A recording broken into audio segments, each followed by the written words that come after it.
예, 지난 두 달 전인가요? 두 달 전에 뵙고 뵀는데요. 오늘은 저도 처음 해보는 강의인데 효소에 대한 내용을 먼저 소개하려고 합니다. 그 컴파운드 K는 강력한 힘으로 우리 몸을 회복시켜주는 힘이 있지만 사실 늘상 필요한 것은 먹는 거잖아요. 거기서 제일 중요한 요소는 우리들은 이것저것 영양소를 많이 배우셨을 텐데 그거보다 더 베이직하고 더 중요한 게 오늘 소개해드릴 소화효소에 대한 내용입니다.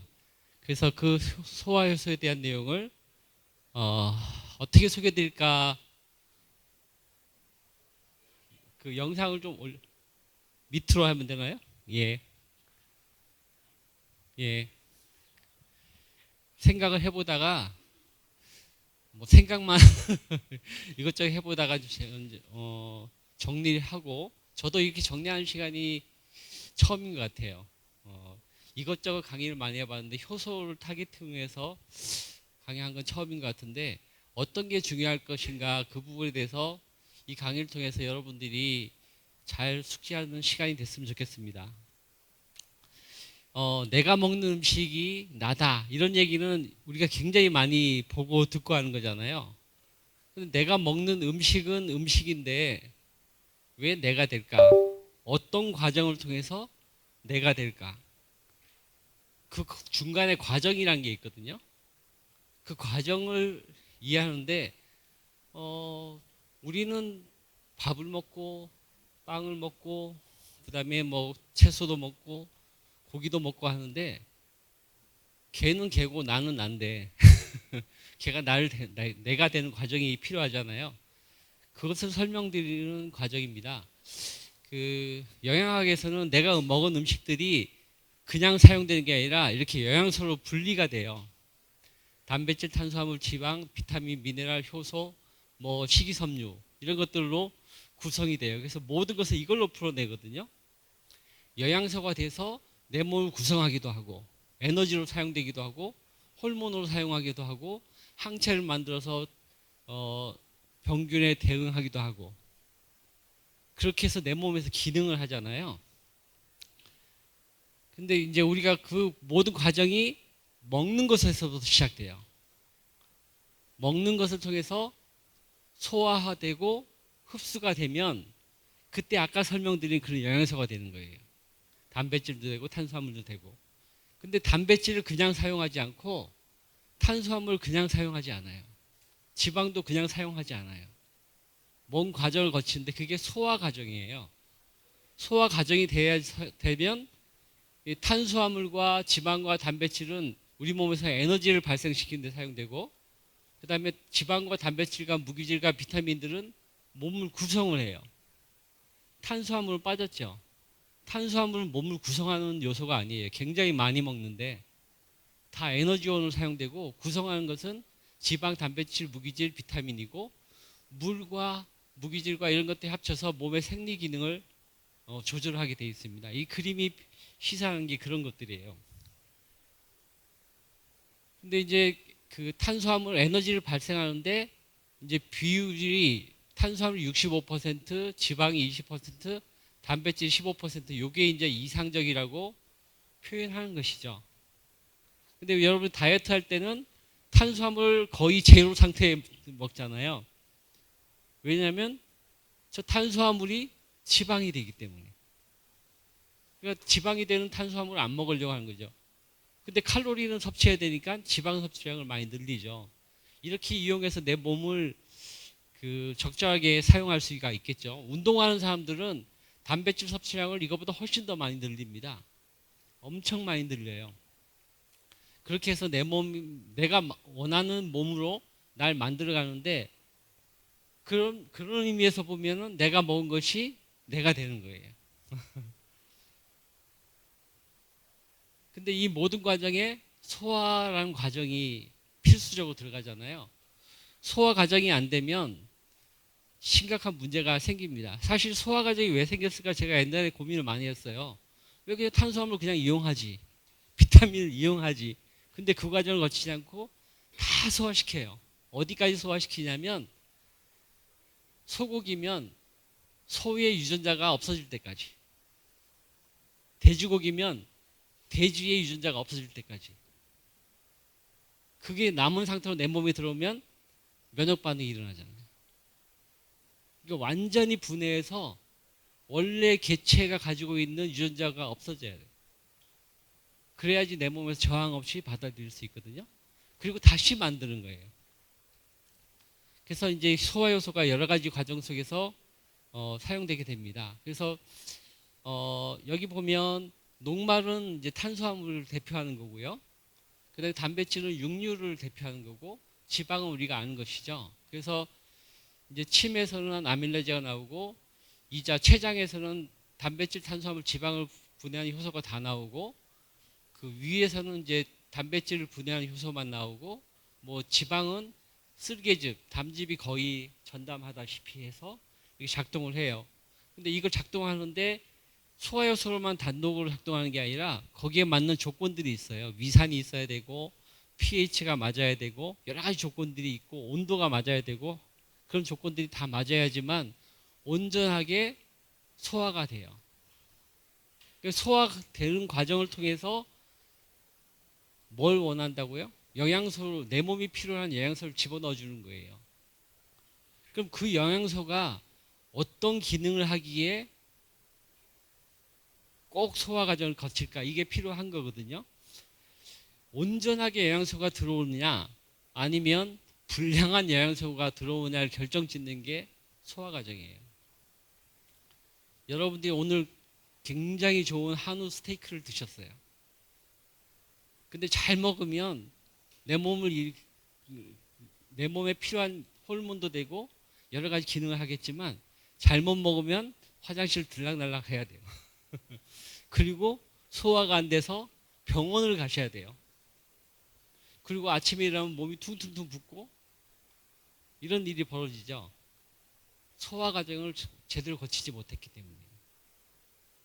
완전한 소화 과정을 못 거치면 먹은 게 독이 돼요.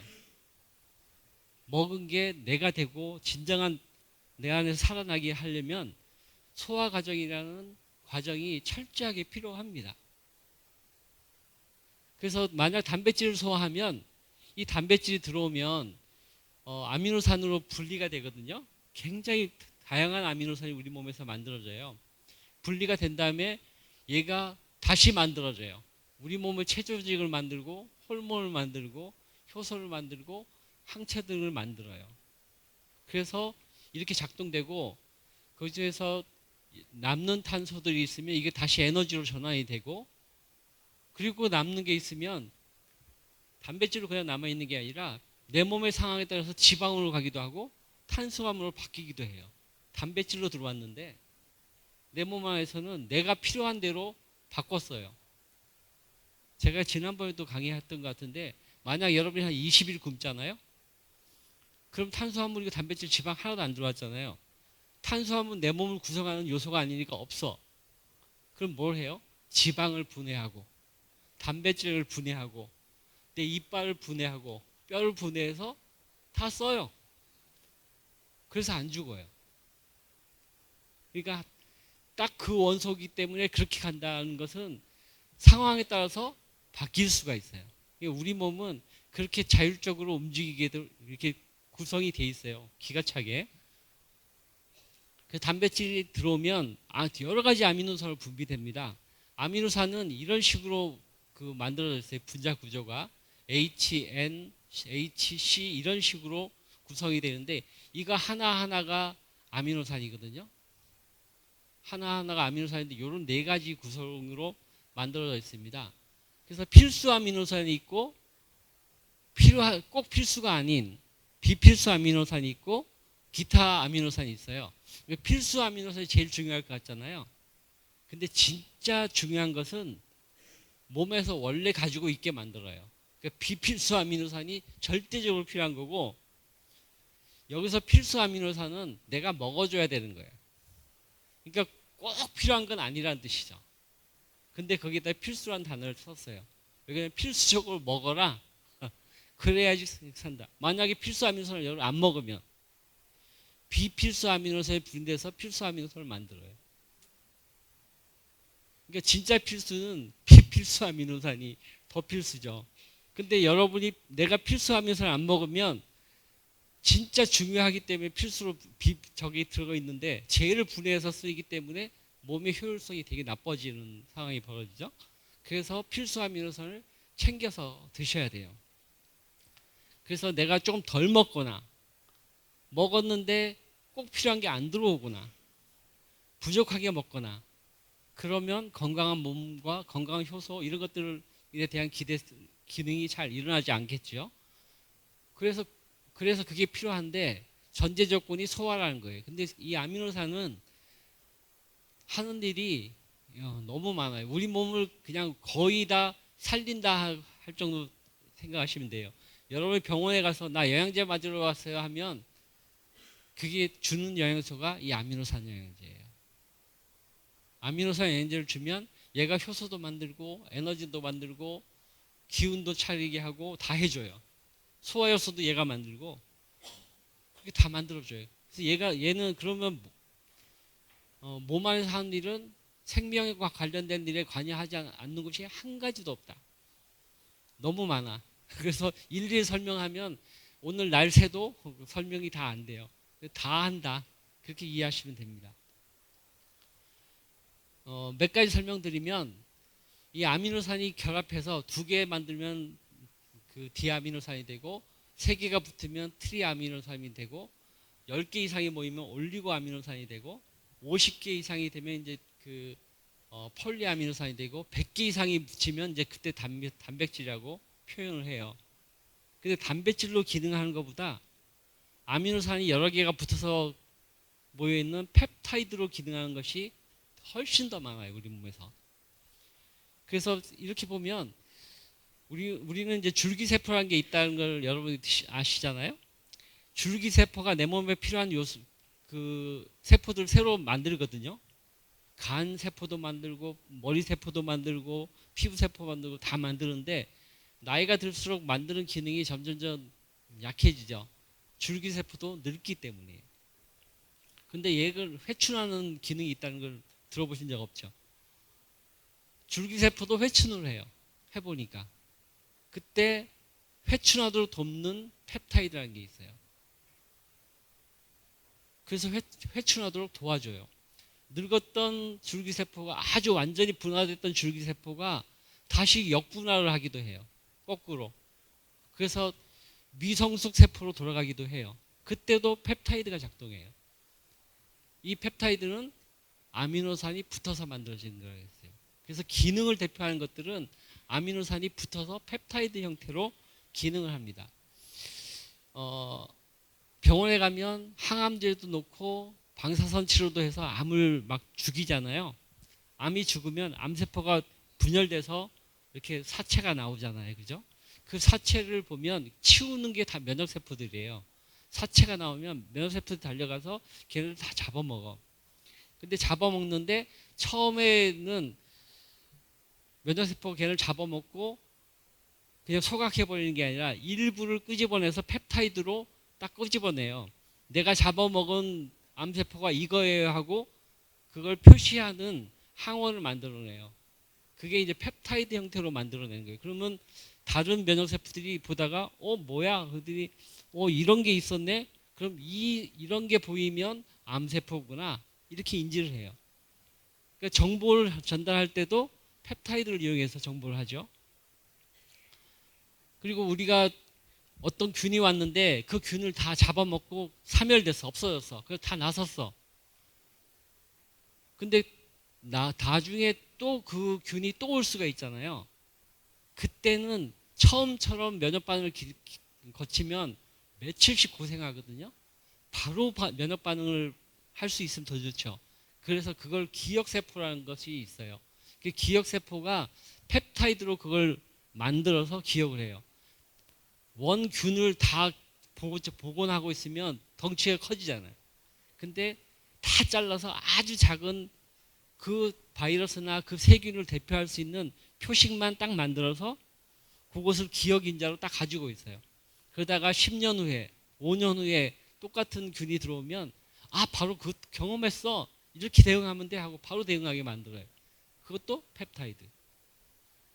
그래서 아미노산이 단지 영양소로만 끝나는 게 아니라 우리 몸 세포의 정보를 주고받는 데 되게 중요하다는 것을 이해하시겠죠? 그러니까 다 잘려져야 돼요. 잘려져야지 효율적으로 정보를 전달할 수 있는 거예요. 그리고 아미노산이 잘라진 다음에 내가 머리카락을 만들지, 피부를 만들지, 눈썹을 만들지, 위세포를 만들지 하려면 그게 아미노산에 붙어서 거기에 맞는 조직을 단백질을 만들어야 되거든요. 근데 다 다르겠죠. 단백질이 만들어지는 모양이. 그 아미노산이 이렇게 조합되기도 하고 저렇게 조합되기도 하고 여러 조합을 거쳐서 머리카락을 만들고 눈동자를 만들고 손톱을 만들고 하거든요. 그 순서를 결정하는데 그 순서를 조정하는 DNA가 우리 몸에 다 있어요. 있어서 내 몸에 이제 머리카락이 나와야 돼 하면 머리카락을 만드는 유전자 그 지도를 딱 끄집어내요. 그러면 내 몸은 거기에 필요한 아미노산 너 이리 와, 너 이리 와, 너 이리 와 해서 머리카락을 만들어. 아, 발톱 만들어야 되네. 너 이리 와, 이리 와 해서 발톱을 만들어요. 우리는 고민 안 해도 돼요. 유전자 안에 그 지도가 다 있어서 필요한 것을 정확하게 찾아서 딱 그만큼만 만들어. 더 과생산하면 발톱이 이렇게 길어지고 머리카락이 한없이 나면 안 되겠죠. 정확하게 딱 그만큼만 만들게 돼 있어요.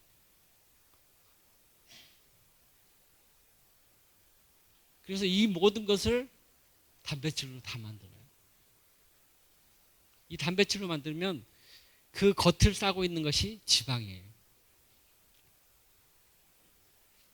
그래서 이렇게 단백질로 조직을 만들어 놓는데 이건 변할 수 있다고 했잖아요.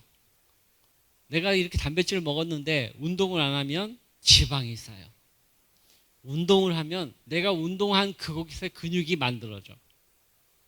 내가 굶으면 에너지 써야 되는데 그러면 당으로 만들어서 에너지를 써요. 이렇게 우리 몸에서 굉장히 효율적으로 활용하려면 이렇게 나눠 놓는 게 좋죠. 여러분들이 식당을 한다고 생각해 보세요. 식당에서 뭘 한다 그러면 재료를 다 가져오잖아요. 그 재료를 바로 쓰나요? 다 준비해 놓죠. 왜? 내가 어떤 요리를 하기 위해서 그걸 다 준비를 해놔. 그래서 요걸 레시피가 이렇게 나오면 이렇게 조합해서 찌개가 나고 레시피가 이렇게 나오면 또 조합해서 볶음밥이 나가고 이렇게 하잖아요. 그 준비하는 재료를 만드는 과정이 소화야. 그렇게 해야지 진짜 뭘 만들 수 있을 때 만들어낼 수 있는 거예요. 소화 과정을 거치지 않으면 제품이 엉망이 되게 돼 있어요. 막 아무거나 집어넣고 이게 딱 정확하게 맞춰지지 않기 때문이죠. 그래서 소화 과정이 그런 면에서 되게 중요해요. 지방도 우리 몸에 되게 가장 중요한 것은 에너지원이에요. 대표적인 에너지원이에요. 그리고 몸을 체온을 따뜻하게 해야 되는데 가장 기본적인 영역이죠. 그 외에도 호르몬을 만들 때 특히 콜레스테롤 중심으로 해서 굉장히 많은 호르몬이 만들어지거든요. 거기도 지방이 사용돼요. 이 지방도 그냥 사용되지 않고 소화를 거칩니다. 그래서 이게 중성지방의 그 그림인데요. 여기 빨간색이 글리세롤이에요. 글리세롤이고 하얀색이 지방산이에요.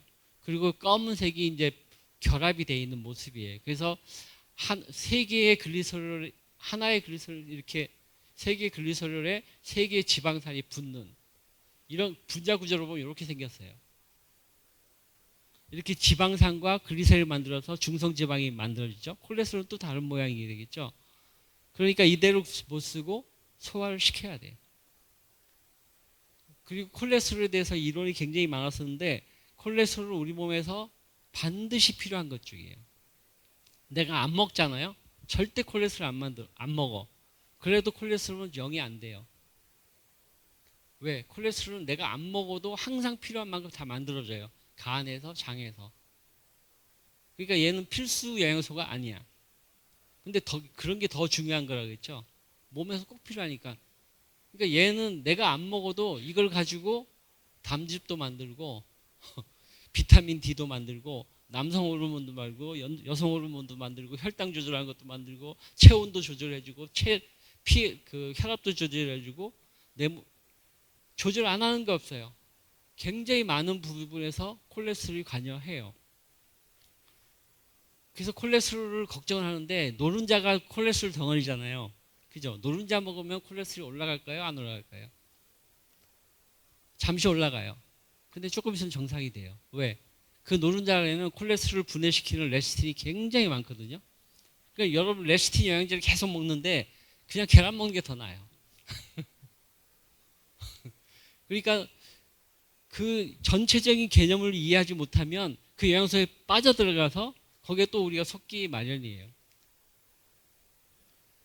그 탄수화물도 우리가 이제 밥도 먹고 쌀도 먹고 밀가루도 먹고 야채도 먹고 그렇게 탄수화물 먹잖아요. 이것도 그냥 사용되는 법은 전혀 없어요.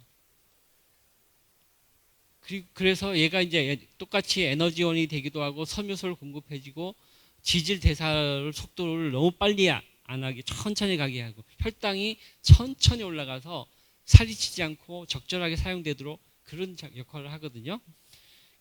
우리가 탄수화물, 채소를 먹지만 거기에 탄수화물도 있고 식이섬유도 있고 비타민도 있고 미네랄도 있고 다 들어있어요. 여러분이 비타민 안 챙겨 먹을래? 안 챙겨 먹을 수 없이 그 안에 다 들어있는 거예요. 그러니까 우리는 식사를 해야 돼. 근데 식사했다고 소화가 안 되면 얘가 다 덩어리져서 내 몸이 사용을 못해요. 소화가 돼서 지방산이 되고 비타민 A가 되고 B가 되고 C가 되고 D가 되고 각각으로 다 나눠줘야지 내 몸이 유용하게 사용할 수 있게 되죠. 당 영양소로 유명한 글로벌 회사가 있죠. 엠테크인가 뭔가 있죠. 거기엔 당 영양소를 굉장히 중요시 여기잖아요. 글루코스, 갈락토스, 만노스, 푸코스, 아이로스, 그다음에 글루코자민 이런 8개 당 영양소 갖고 세포 간의 소통을 하면서 면역에 되게 중요한 역할을 한다. 맞는 말이에요. 근데 이걸 섭취하려면 어떻게 하면 되냐면 그냥 여러분이 한식을 먹으면 돼요. 거기에 버섯도 들어가고 김도 들어가고 여러 가지를 먹잖아요. 그게 분해가 돼서 소화가 되면 이 당 영양소를 다 만들어요. 그래서 그렇게 기대하고 고대하는 세포 간의 영양 정보 다 얼마든지 이뤄내죠. 이게 보면 우리가 생각하는 이게 쌀, 곡물, 전분 이걸 분해하면 글루코스, 포도당이 됩니다. 버섯을 먹으면 얘가 글루코스, 갈락토스, 만노스, 푸코스 이렇게 당으로 나눠져요. 특히 푸코스나 만노스는 엄청나게 중요한 면역 물질이거든요. 이런 것들이 우리가 먹는 음식을 통해서 다 공급이 되는 거예요. 특별한 영양소가 없어요. 특별한 영양소는 여러분이 먹는 것에 다 충분히 들어있어. 그래서 이렇게 탄수화물을 먹으면 글루코스는 단당류거든요. 포도당이죠. 포도당이 이렇게 생겼어요. 분자 구조가. 근데 이런 것이 2개가 붙으면 이당류, 설탕이 되는 거예요. 여러 개가 붙으면 다당류가 되는 거죠. 우리가 먹는 식품은 거의 다 복합 탄수화물이에요. 이 당이 100개, 1000개, 10,000개, 수십만 개씩 붙어 있는 거예요. 수십만 개 붙어 있는 걸 내가 먹으면 다 잘려서 단당류가 돼. 얼마나 많은 과정을 거칠까요? 근데 별로 오래 안 걸렸죠.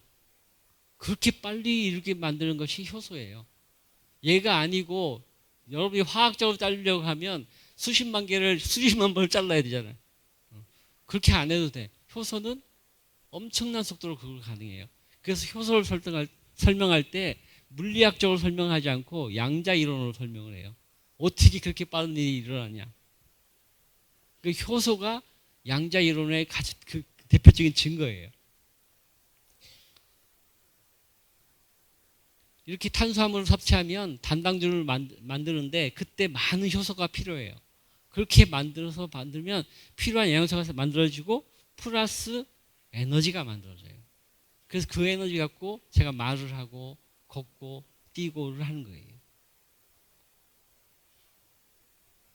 그 탄수화물에는 탄수화물을 먹지 말아야 된다고 얘기하는데 탄수화물 없이는 우리가 건강해질 수가 없어요. 여기에 모든 영양소들이 다 들어있거든요. 우리가 알고 있는 파이토케미칼, 노란 걸 먹으면 호박, 당근, 귤을 먹으면 베타카로틴이 들어오고, 보라색, 포도, 블루베리, 가지를 먹으면 안토시아닌이 들어오고, 흰색, 양파, 마늘, 생강을 먹으면 알라신이 들어와서 어떻게 해서 좋은 일을 한다는 것들이 쫙 나와 있거든요. 근데 여러분이 알리신을 찾아 먹으려고 먹을 수도 있겠죠. 근데 우리가 그냥 김치를 먹으면 이 모든 게 다 들어가 있어요. 그리고 발효되어 있기 때문에 아주 잘게 잘려져 있어요. 그러니까 내가 먹으면 걔가 소화도 돕고 바로 필요한 영양소가 되고 그렇게 되는 거죠. 이렇게 색깔별로 구분이 돼서 오늘은 안토시아닌이 필요해 하면 이 색, 오늘은 알리신이 필요해 하면 이 색, 이렇게 드시면 거기에 맞게 영양소를 하는데 사실 이렇게 찾아 먹지는 않죠. 우리가 아무리 건강이 좋다 하더라도 내가 흰색만 먹어야지 이렇게는 안 되잖아요. 그러니까 우리는 그냥 내 입맛대로 먹는데 조리를 맛있게 해서 그냥 먹는데 그 과정이 내 몸에 필요한 영양소를 다 주는 거예요. 부족함이 없이, 결여됨이 없이. 근데 이것을 완성시키는 것은 소화. 소화 과정이 없으면 이 모든 영양소는 저와 인연이 없어요. 내 몸과 인연이 없어요. 파프리카를 보면 미네랄이 종류가 됐죠. 칼륨이 있고 인이 있고 마그네슘이 있고 칼슘이 있고 철이 있고 아연이 있고 망간이 있고 구리가 있고 비타민 C가 있고 B4, E, B3, B5, B6, B2, A, B9까지. 그냥 나는 파프리카만 먹었을 뿐이에요.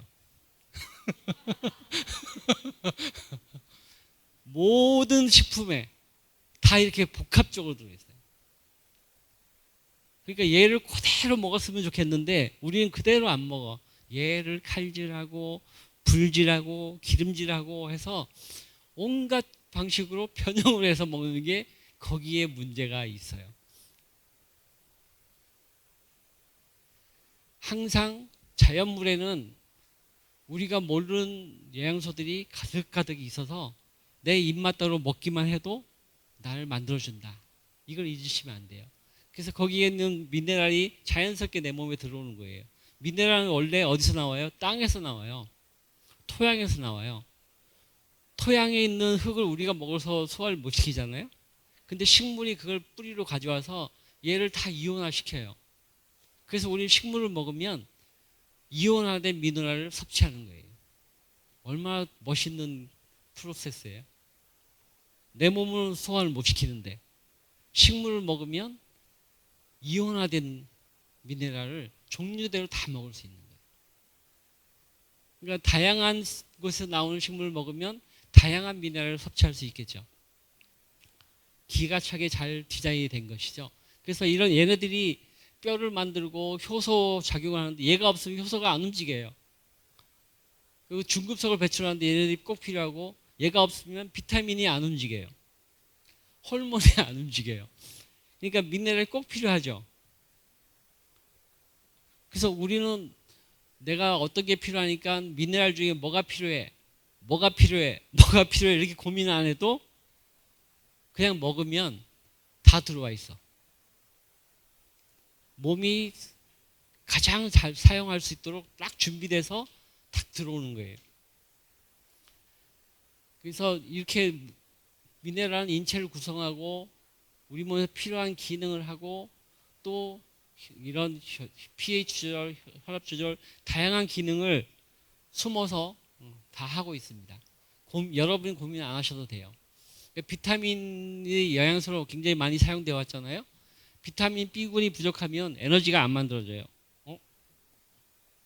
예, 에너지가 안 만들어져요. 그래서 비타민 B군을 넣어주면 에너지가 폭발하죠. 그래서 비타민 B군이 왕창 들어있는 것으로 어디서 온 거죠? 독일에서 왔나? PM이라는 또 영양소가 있죠. 화학적이에요. 근데 화학적으로 먹으면 그렇게 폭발력을 만들 수 있어요. 식품에서 먹으면 그 폭발적인 에너지를 만들 수는 없습니다. 왜? 폭발적인 게 몸에 이롭지 않기 때문에. 몸에 이로운 것은 아주 부드러워요.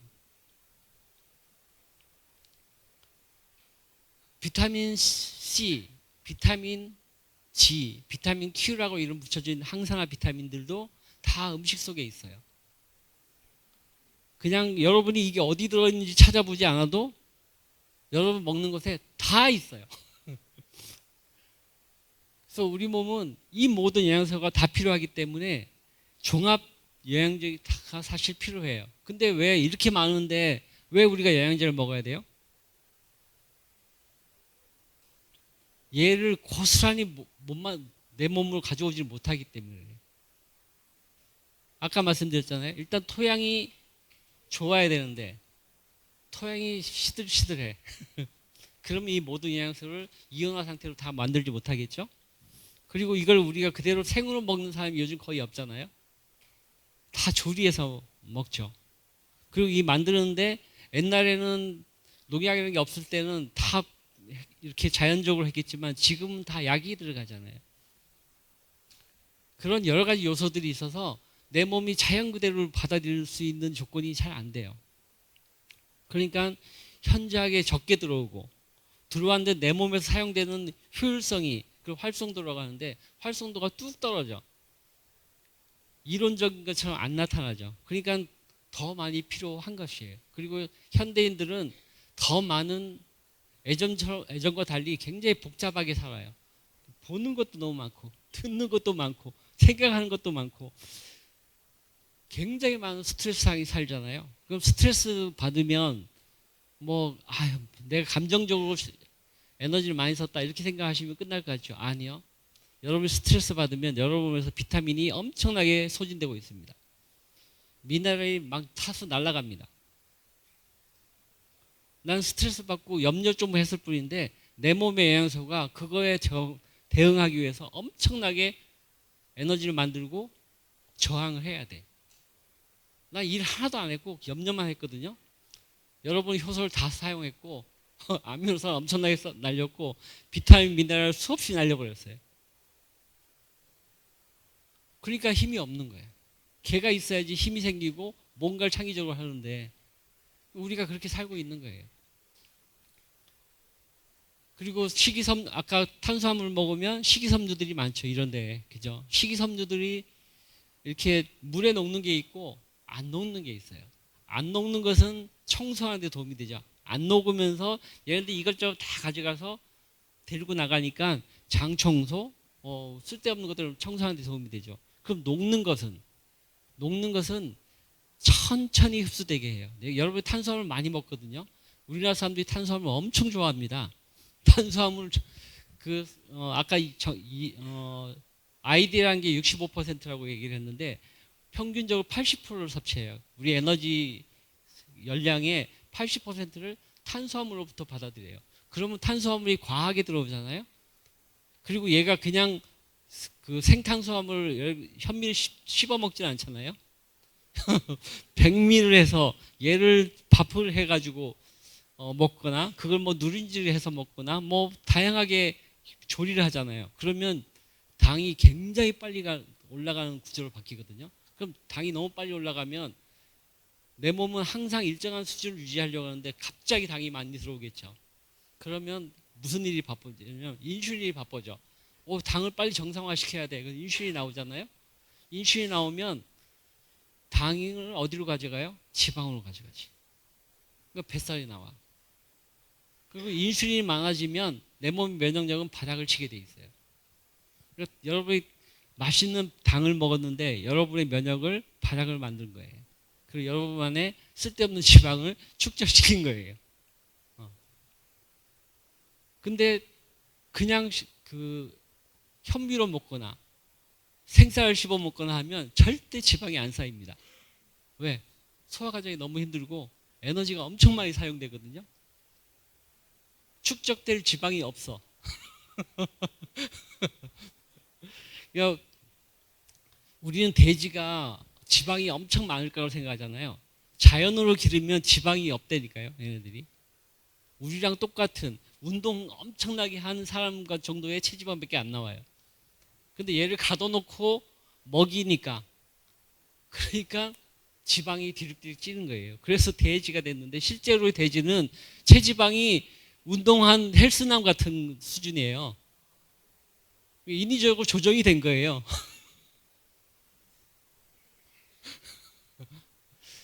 자연 상태로는 우리가 자연적으로만 먹는다 그러면 비만이란 거의 없다. 불가능해요, 사실. 근데 그렇지 않게 쉽게 너무 영양을 쉽게 섭취하도록 가공되는 과정이 있고, 인위적으로 맛을 내기 위해서 가당이 되죠. 당이 첨가가 되잖아요. 그래서 이게 밸런스가 깨지는 거거든요. 그래서 이렇게 이제 천천히 녹는 수용성 식이섬유는 얘가 당을 막 끌어안아요. 너 빨리 가면 안 돼. 천천히 들어가자. 천천히 들어가자. 이렇게 하는 거예요. 지방도 천천히 들어가. 우리 몸의 생리 수준에 맞게 그렇게 조절해 주는 게 얘네들이에요. 그래서 우리는 수용성도 먹어야 되고 불용성도 먹어야 돼. 근데 고민할 필요가 없어요. 내가 먹으면 알아서 수용성은 수용으로 가고 불용성은 불용성 일을 할 거예요. 근데 이걸 만약에 다이어트 건강식품으로 만든다 그러면 불용성을 굉장히 많은 높은 비율을 쓰고 수용성을 조금 넣고 이렇게 인위적으로 조절을 해야 돼요. 이렇게 식이섬유가 들어오면 자기 AG를 했더니 어떤 분이 이제 영어로 소물자로 AG 해서 나이를 낮춰주는가 그런 역할도 해요. 근데 저 AG는 체종 당화 산물의 약자예요. 우리가 먹는 음식을 그 당을 자꾸 가공을 하잖아요. 그럼 당이 변해요. 변해서 내 몸이 들어오면 내 몸의 효소가 이 당을 원래대로 못 잘라. 왜? 변형이 돼 있거든. 그리고 당이 당으로 만드는 게 아니라 단백질과 섞여서 들어오고 지방과 섞여서 단백질도 변형시키고 지방도 변형시켜요. 그래서 변형된 영양소가 소화가 내 몸으로 들어와요. 그래서 걔가 건강한 영양소가 내 몸을 만드는 게 아니라 이렇게 최종 당화산물이 붙어 있는 단백질, 최종 당화산물이 붙어 있는 지방, 얘네들이 내 몸을 구성하는 거예요. 근데 얘네들을 없애려면 어떻게 해야 되냐면 살아있는 식이섬유를 먹으면 돼요. 그것을 낮춰주는 가장 영순위 영양소죠. 혈당을 조절하고 유방암을 조절해 주죠. 식이섬유의 양이 줄어들고 가공 탄수화물을 많이 먹으면 치명적으로 올라가는 게 대장암이에요. 그 대장암이 제가 30년 전에 의사가 됐을 때는요, 순위가 저기 밑에였어요. 근데 10여 년 전부터 지금 대장암은 우리나라 대장암은 세계 1위예요. 2위를 2배로 따돌릴 정도로 1위예요. 너무 잘 살게 되면서 가공하는 것을 먹는 방식이 문화가 돼버렸죠. 달달한 게 문화가 돼 있어. 그래서 대장암이 엄청 많아졌어요. 지금까지 얘기 드린 것이 각각 영양소를 설명해 드렸지만 그 영양소가 어떤 일을 하는지 내 몸에서 꼭 필요하다는 부분에 대해서 이해가 됐으면 좋겠어요. 근데 걔가 그렇게 필요한 모습이 되려면 완전 소화가 돼야 돼요. 전제 조건이 딱 있어요. 불완전 소화가 되면 내 몸이 안 받아들입니다. 받아들일 때가 있어요. 어떤 때가 받아들이냐면 장벽이 무너졌을 때.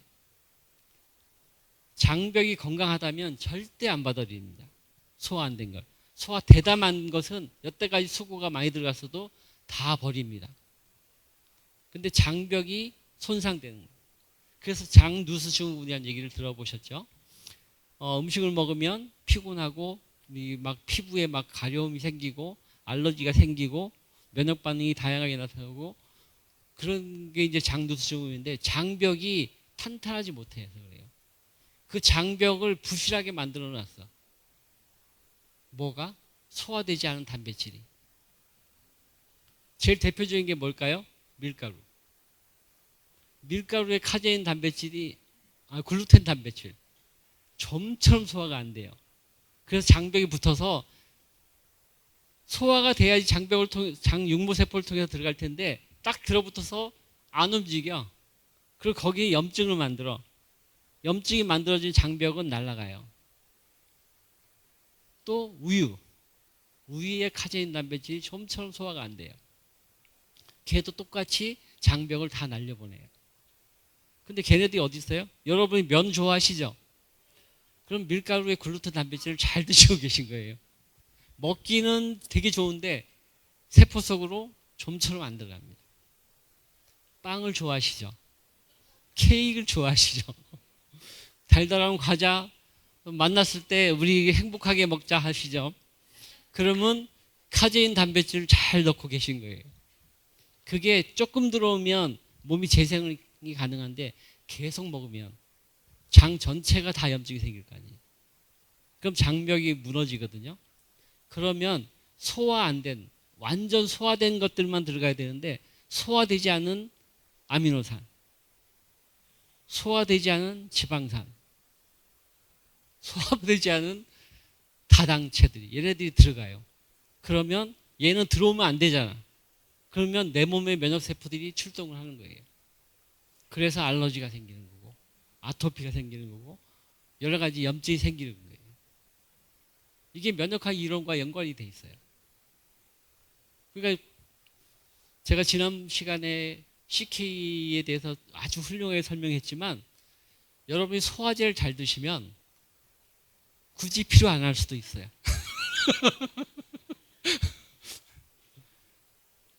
전제가 제일 중요해요. 전제가. 내 몸이 그렇게 움직인다는 걸 이해하시는 게 제일 중요하다는 것이죠. 우리 몸에는 효소가 이렇게 체내에 원래 있는 효소가 있고 외부에서 흡수되는 효소가 있어요. 외부에서 오는 것은 다 먹어서 오겠죠. 주로 채소와 과일을 통해서 효소들이 들어와요. 근데 우리 몸 안에도 효소가 있어요. 내가 안 먹어도 소화는 돼야 되잖아요. 그러니까 효소가 있어요. 그래서 내 몸에도 소화 효소가 있고 대사 효소가 있고 그래요. 두 가지 효소가 있는데 가장 베이직한 효소는 소화 효소고 생명과 직접적인 효소는 대사 효소예요. 근데 똑같은 의미로 이해하셔야 돼요. 여러분이 소화 효소를 안 먹어서 먹는 소화 효소가 안 들어와서 그럼 내 몸에 있는 소화 효소를 자꾸 써먹겠죠? 얘는 고갈이 돼요. 그러면 뭐가 움직여야 돼요?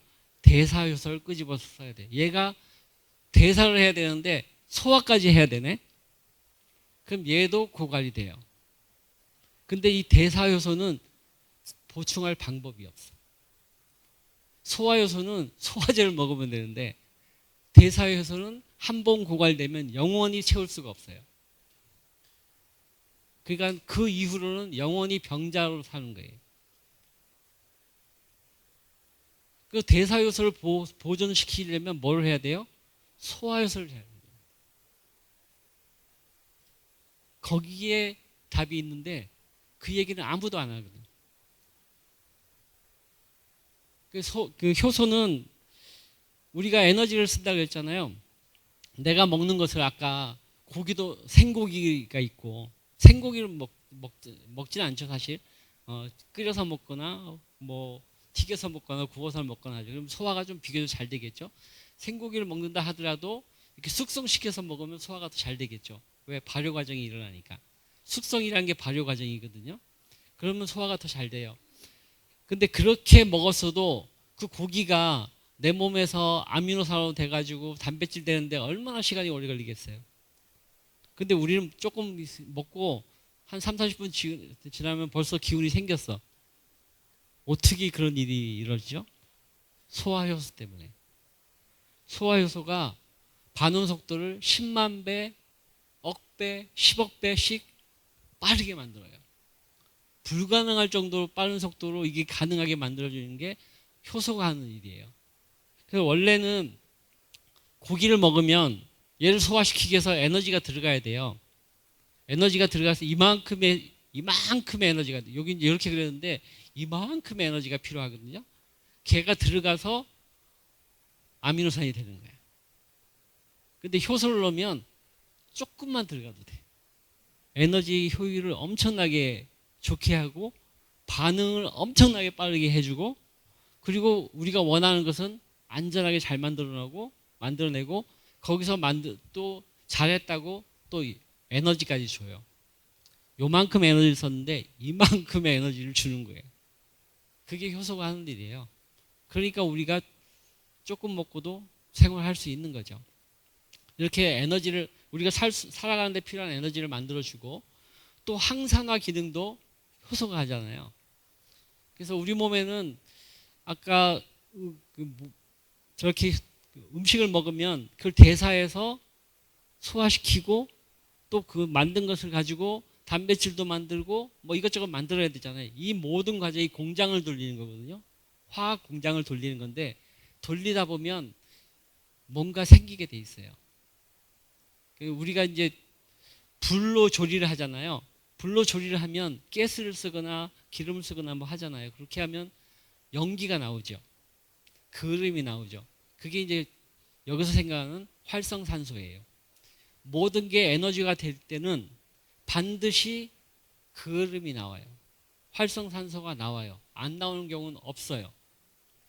많이 나오느냐 조금 나오느냐 차이야. 조금 나오면 우리 몸에 적절하게 그 활성산소 갖고 잘 사용하거든요. 근데 이게 양이 많아지면 날 괴롭혀. 그래서 여러 가지 염증이 생기고 병이 생기는 거거든요. 근데 얘에 대해서 몸에서 준비가 안 돼 있겠어요? 당연히 준비가 돼 있죠. 그래서 이렇게 활성산소, SOD, 카탈라제, 글루타치온, 과산화효소 이런 것들이 준비가 돼 있어서 여러 가지 독소를 얘가 다 해독시켜요. 웬만한 독은 뭐든지 다 해독시켜요. 근데 얘네들은 채워줄 수가 없어요. 내가 50대에 이걸 다 중단하면 그 다음부터는 끝이야. 채워지지 않아. 그러니까 얘네들을 좀 덜 쓰게 하기 위해서 이렇게 항산화 물질을 우리가 넣어줘야 돼. 그 얘네들 넣어주면 얘네들을 조금만 사용하고도 활성산소를 잘 해결할 수가 있어요. 그랬더니 항산화 물질이 뭐예요? 글루타치온, 코큐텐, 카로티노이드, 비타민 E, 비타민 AC 뭐 이런 것들 우리가 먹으면 들어오는 영양소들이에요. 그러니까 우리가 내 몸에 있는 저 원래 선천적인 그 항산화 효소를 지키려면 얘네들을 잘 넣어줘야 된다는 거죠. 얘네들 안 넣어주면 얘네들이 고갈이 돼요. 이 고갈이 되면 장수는 어렵고 장수해도 골골 장수밖에 할 수가 없게 됩니다. 그래서 이 항산화 물질은 보충이 가능하지만 금방 소멸되고 얘는 평생 부모로부터 받은 그대로 가져와요. 어떤 사람은 많이 갖고 나오고 어떤 사람은 조금밖에 못 갖고 나와. 그래서 평생 소화가 어려운 사람도 있고 항상 염증에 시달리는 사람들도 있죠. 그 외에 또 우리가 효소가 어떤 일을 하냐면 해독을 해요. 우리가 먹는 것 중에는 독소가 많이 있어요. 이런저런 독소가 많고 또 보관 과정에서 독소가 또 생기기도 하겠죠. 조리 과정에도 독이 생기겠죠. 근데 좀처럼 우리는 그것 때문에 뭘 먹어서 탈나는 일은 많지 않거든요. 왜? 대부분 내 몸에서 해독하는 능력을 가지고 있기 때문에. 그게 뭐예요? 효소. 그게 체내 효소가 하는 거예요. 이것은 고갈되면 안 된다 그러죠. 만약에 췌장에 효소가 있는데 췌장이 효소가 고갈되잖아요. 평생 그 사람은 어떻게 먹어도 살이 찔 수가 없어요. 아무리 많이 먹어도 좀처럼 살이 찔 수가 없어요. 왜? 소화된 것만 내 몸으로 들어오는데 소화가 안 되니까. 그래서 에너지가 채워지지 않기 때문에 완전 소화된 영양소를 계속 넣어줘야 돼. 그런 상황이 벌어진다는 거죠. 그래서 이런 간의 대사에 그 다음에 신장의 해독에 사용되는 효소들 다 효소들이에요. 이것들이 내 몸에서 일을 하는 체내 효소들이고요. 대사 효소들이고 그래서 소화 효소에 대해서 아까 우리가 설명을 들었고 지금 대사 효소에 대해서 배웠어요. 근데 이게 서로 연관성이 있다 그랬잖아요. 그 효소가 부족해지면 어떤 일이 벌어지는지 이것도 우리가 알 필요가 있잖아요. 그리고 효소를 어떻게 보존할 것인가 이거에 대해서도 알 필요가 있겠죠. 대사효소가 결핍되면 대사효소는 우리가 반응물을 만들 때 엄청난 에너지가 필요한데 살짝만 놓고도 반응물이 만들어지게 해주고 그 대가로 좋은 에너지까지 준다고 했잖아요. 근데 얘가 부족하면 에너지를 못 만들 거 아니에요. 그러니까 늘상 피곤하지. 이런 사람은 에너지를 쓸 수가 없어요. 항상 피로에 시달리고, 그 다음에 대사력이 얘가 대사 효소가 부족해지면 자연스럽게 지방간이 생기고 복부가 생기고 고혈당이 생기고 고지혈증이 생기고 고혈압이 생겨요. 자동적인 과정이에요. 그러니까 이런 것들은 어렸을 땐 잘 안 생기잖아요. 내가 이걸 고갈하면 고갈할수록 이게 빨리 가는 거예요. 그러니까 비만인 사람은 많이 고갈시켰다. 이해하시면 돼요. 그리고 해독이 안 되겠죠.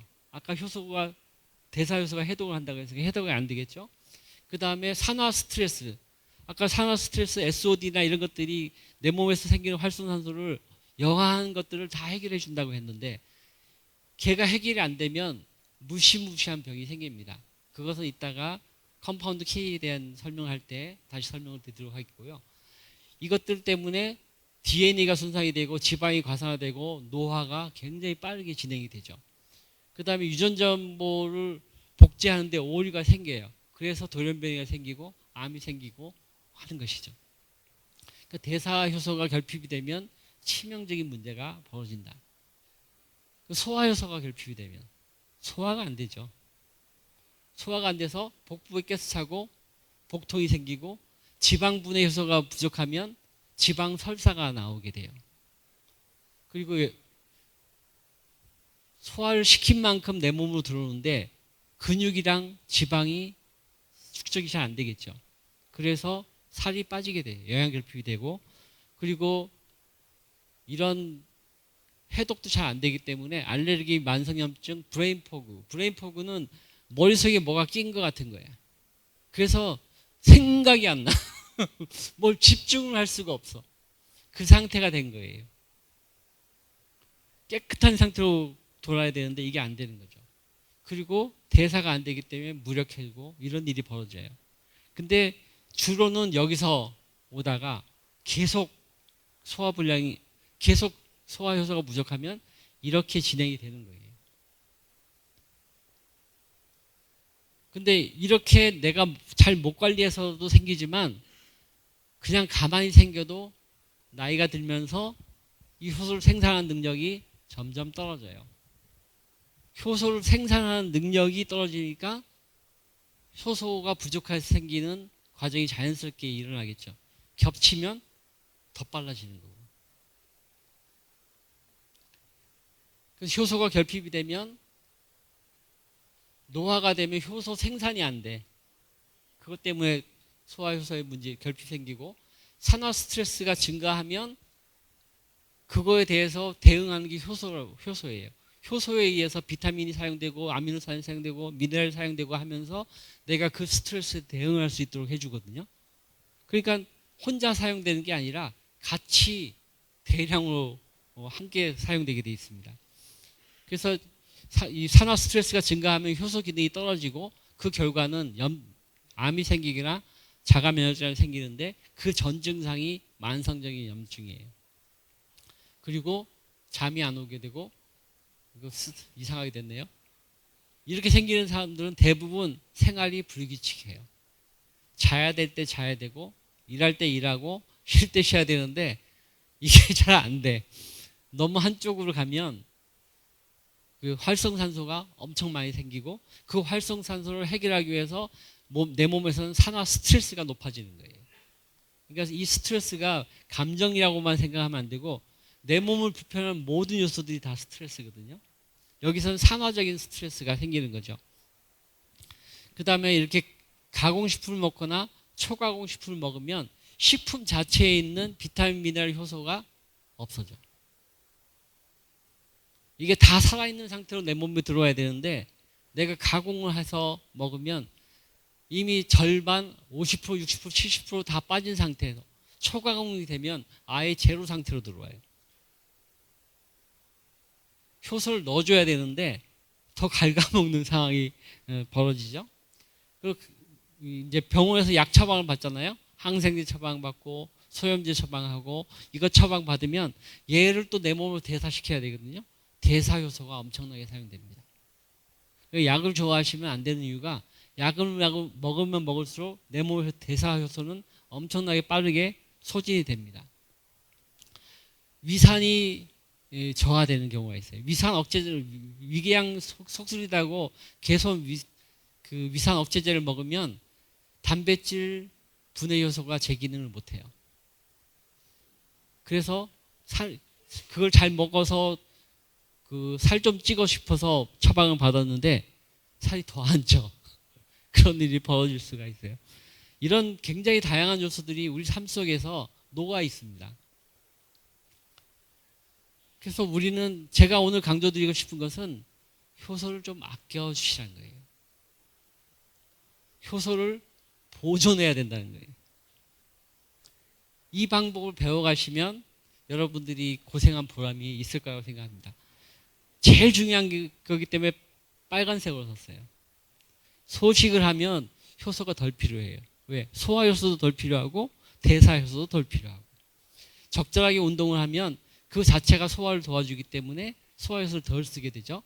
추운 데서 여러분들이 음식을 먹으면 체하기가 십상이죠. 소화 효소가 기능을 안 합니다. 소화 효소가 내 몸에서 기능하려면 적절한 온도와 적절한 pH가 있어야 돼요. 근데 추우면 소화 효소가 제 기능을 못 해요.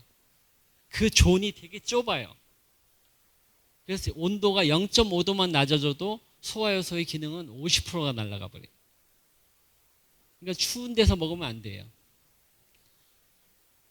그리고 스트레스 받으면서 먹으면 체하기 딱 좋죠. 왜? 그 상황에서는 소화 효소가 또 안 나오거든. 그러니까 여러분이 먹을 때는 성스러운 상태에서 드셔야 돼요. 정말 좋은 상태에서. 이게 가장 중요합니다. 그 외에는 우리가 아는 거죠. 가공식품이나 초가공식품을 가능한 제한해야 되고 스트레스 받는 것만으로도 효소가 엄청 날아간다고 했죠. 그리고 효소가 풍부한 식품들을 찾아서 먹어야 돼. 가장 중요한 건 생으로 먹는 거예요. 생채소, 생과일. 채소는 익혀 먹으면 익히는 순간 비타민C가 50% 날아가요. 비타민C만 날아갈까요? 비타민C가 제일 많이 날아가. 나머지 미네랄도 많이 날아가요. 효소는 말할 것도 없이 다 날아가고 그리고 발효식품, 김치, 된장, 간장 이런 것들이 효소를 넣어주는 거예요. 대부분 다 사용하는데 넣어줄 수 있는 게 이런 것들이야. 그러니까 생으로 먹거나 발효된 것을 찾으셔야 돼요. 두 가지예요. 생으로 먹거나 발효된 거. 효소 도우미가 비타민 A, C가 있고 글루타치온이 있고 아까 항산화 물질 소개했던 거 있죠. 그런 것들이 효소 도우미예요. 그리고 꼭 잊어버리면 안 되는 게 유산균이에요. 유산균을 포함한 발효를 도와주는 미생물들. 걔네들이 엄청나게 필요한 효소를 만들어요. 내 몸의 효소가 다 만드는 기능이 완전히 다 없어졌어. 그럼에도 살 수 있는 것은 미생물들이 만드는 효소가 남아있기 때문에. 미생물들이 만드는 호르몬이 남아있기 때문에. 미생물들이 만드는 아미노산 이런 것들 다 남아있기 때문에 늙어서도 살 수 있는 이유가 장을 보존하면 그게 가능한 거예요. 그래서 우리는 굉장히 다양한 모양으로 효소를 소모합니다. 먹어서 소모하고 해독하느라고 소모하고 일하느라고 소모하고 그 다음에 신경 쓰느라고 소모하고 소모하기 투성입니다. 그럴수록 챙겨야 돼. 좋은 음식을 챙기고 효소가 제품을 챙기고 유익균을 챙기고 이런 노력을 하셔야지 건강이 담보가 되는 거예요. 효소에 대해서는 이렇게 종류가 여러 개 있습니다. 탄수화물을 분해하는 알파아밀라제, 단백질을 분해하는 프로테아제, 지방을 분해하는 리파아제, 그 다음에 유당, 우유의 당을 분해하는 락타아제, 섬유질을 분해하는 셀룰로아제 이런 것들이 있어요. 그래서 이런 것들이 있는데 이것이 각각의 기능이 있겠죠. 이것을 단위가 이제 여러 가지가 있는데 중요한 것은 이 유닛 여기서 역가라고 표현되는 이걸로 최근에 이제 표현되기 시작했어요. 예전에는 그냥 대충 묻어갔거든요. 이 부분에 대해서 좀 설명을 드릴게요. 효소는 아까 아미노산이 만들어진 다음에 얘가 효소로 만들어진다고 설명을 드렸죠. 그러니까 단백질이에요. 효소는. 이 단백질은 변화를 잘 겪어요. 온도에 의해서 잘 변하고 변성이 되고 pH에서 변성이 되고 산화 스트레스에서 변성이 되고 다양한 모습으로 변성이 됩니다. 그래서 변성이 되면 그 활성도에 변화가 와요. 프로테아제 500mg라고 양이 표현되어 있는 제품이 있다고 생각해 보세요. 그러면 500mg라고 표현이 됐는데 얘가 저온 공법으로 해서 활성이 95% 유지되고 있는 것인지 아니면 고온으로 해서 활성이 10%밖에 안 남아 있는 건지 따라서 소화효소의 기능이 다르겠죠. 근데 이것은 표현이 안 되고 미리그램으로만 표현이 돼. 그러면 아 많이 들어갔구나 하고 속일 수 있겠죠. 이런 것들이 많아요. 또 효소 혼합물 200ml 하면 야 이게 다 효소겠지 하는데 혼합물이라고 써 있잖아요. 효소도 들어가고 발효 배지 잔여물도 들어가고 여러 가지 안정화제도 들어가고 부영제도 들어가서 200ml라는 거예요. 그 중에 효소가 얼마라고 표시이 안 돼 있는 거예요. 이런 게 많아요. 그래서 순도가 높으면 1mg당 5,000유닛이 들어가 있어야 되는데 순도가 낮으면 10유닛밖에 안 들어갈 수 있다고. 그러니까 우리는 효소의 기능을 기대하고 드셨는데 실제로는 부영물이야. 그럴 수가 있어요. 그래서 앞으로는 잘 뒤져보세요. 라벨을 보고 뒷면을 보시고 보세요. 그래서 요즘은 이제 이렇게 유닛이라는 단어로 표현하고 있습니다. 그래서 표기가 잘 된 것은 알파 아미노아제 20만 유닛, 프로테아제 2,500유닛, 리파제 1,000유닛 이렇게 딱딱딱딱 정리되면 가장 현재 수준에서 가장 잘 표시가 된 거고 그래도 몇 가만이라도 표현이 되면 그나마 괜찮은 거고 미리그램으로만 해서 되면 거의 숨겨져 있다고 보시면 돼요. 진짜 효소가 얼마인지 몰라. 근데 그냥 원물, 그냥 발효 곡물 100% 하면 아무도 알 수가 없어요. 이 진실을. 그냥 속는 거예요. 속았는지 안 속았는지 모르고 발효됐겠거니 하고 우리가 먹을 수밖에 없는 거죠. 이런 게 숨어져 있어요. 여러분 이거 보셨나요? 브라운 효소에 알파 아미노아제 100만, 프로테아제 5,000유닛. 조그맣게 썼어. 왜 이렇게 썼는지. 제가 확대해서 보여준 거예요. 조그맣게 썼어요. 그래서 여러 군데서 붙여놓은 게 아니라 한 군데만 써 있더라고요. 그래서 이걸 보라고 썼나? 숨기려고 쓰셨나? 여기 보면 아밀라제, 프로테아제, 리파제가 골고루 들어있다고 표현이 돼 있고 알파 아밀라제가 100만 유닛을 기준으로 설계됐다고요. 기준으로 설계된 거예요. 딱 100만이 아니에요. 딱 100만이 아닌데 검사를 해봤더니 300만 유닛이 나오네. 왜 이렇게 할까요? 100만 유닛이라고 했는데 얘가 시간이 지나면 100만 유닛으로 남아있지 못합니다. 변해요. 활성도가 변해요. 100만 유닛의 기능을 못해요.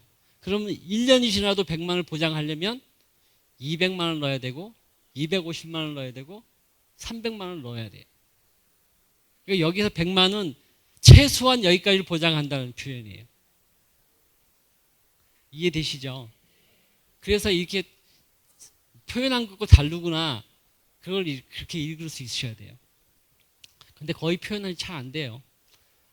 그리고 정제 효소를 넣는 경우도 있고 정제 효소를 넣어주면 유닛이 딱딱 찍히고 나오거든요. 굉장히 고순도의 효소예요. 다만 얘가 자연 발효가 아니기 때문에 내 몸에서 기능하는 게 조금 달라요. 그래도 정제 효소가 빠르게 반응하는 것은 틀림이 없어요. 근데 이 브라운 효소는 정제 효소를 넣지 않고도 이만한 유닛을 만들어내고 있어요. 그래서 잘 만들었다 생각합니다. 이런 거 표시도 해놨더라고. 그래서 이렇게 표시가 돼 있다. 우리는 알아야 되지 않겠어요? 우리는 알아야 되겠다는 생각이 듭니다. 그래서 이 효소를 보존하면 도대체 무슨 일이 있을 거야? 내 몸에서. 모든 몸에서 중요합니다.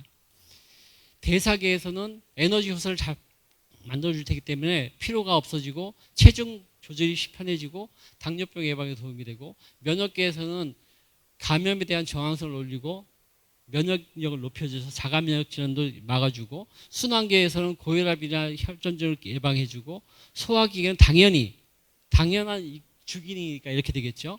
그다음 신경계에서도 인지기능, 우울감, 수면의 질을 향상시키는데 중요한 역할을 해요. 이게 소화효소가 아니면 내 몸의 대사효소가 합쳐서 하는 일이에요. 그러니까 여러분들이 오늘 스테이크를 잘 먹었다가 더 중요한 게 아니라 개를 완전히 소화시켜서 내 몸으로 보낼 수 있느냐가 얘가 더 중요한 거예요. 어떤 음식을 즐겁게 잘 먹었는데 완전 소화시켜서 내 몸을 못 보내면 똥으로 갑니다. 근데 거기까지 가주면 고마운데 탈을 일으켜요. 소화효소를 잘 쓰면 좀처럼 몸에서 염증이 안 생겨요. 병이 생기기가 어려워요. 근데 소화효소는 비교적 싸잖아요. 그래서 우리가 먹는 음식에서 저희 집에서는 아침마다 생식을 위주로 식사를 해요. 한 끼 이상은 생식을 하려고 하고, 아내가 암일 때는 2끼를 꼭 생식을 하려고 했어요. 왜? 이걸 살리기 위해서. 이 영양소를 살아있는 그대로 가져오기 위해서. 그렇게 애를 썼어요. 지금은 좀 덜 하죠. 근데 빼먹지 않고 먹는 게 있어요. 생식 플러스 효소. 효소를 안 넣으면 그 생식의 영양소도 100% 가져올 수가 없어요. 왜? 환자는 더 어려워요. 환자는 더 기본이 안 돼 있기 때문에 더 많이 이건 완전 루틴이에요, 루틴. 내가 먹는다 하는데 효소를 빼먹고 먹는다. 환자한테는 절대로 있을 수 없는 일이고, 여러분이 노화를 지연시키고 건강한 신체 기능을 좀 더 오래 유지하고 싶으시면 1순위가 소화효소예요. 소화효소에서 시작해야지 그 다음이 쉬워지는 거예요. 그러니까 우리는 이게 소화효소는 사실 뭐 소화 도와주는 거지 뭐 별거 있겠다 하지만 엄청 중요해요. 그래서 제가 이 부분은 꼭 필요한데 예전에 복합효소가 있었는데 없어져가지고 어떡하지 하다가 다른 제품으로 막 소개하고 있다가 이제 이번에 만들어 주셔서 지금 이제 소개를 하게 됐는데, 일부러 찾는 거죠. 그 외에도 사실 좋은 제품들이 많이 없어졌어요. 아마 틀림없이 유통이 안 돼서 그렇겠죠. 유통이 안 되는 이유는 그 가치를 모르니까. 가치를 알면 여러분이 오늘부터 소화효소를 찾겠어요, 안 찾겠어요? 당연히 찾죠. 근데 가치를 모르면 맛만 찾게 돼 있는 거예요. 가치를 꼭 이번 시간에 배워가셨으면 좋겠습니다. 효소가 빵빵하면 여러분의 장수가 보장이 됩니다. 건강도 보장이 됩니다. 경청해 주셔서 감사합니다.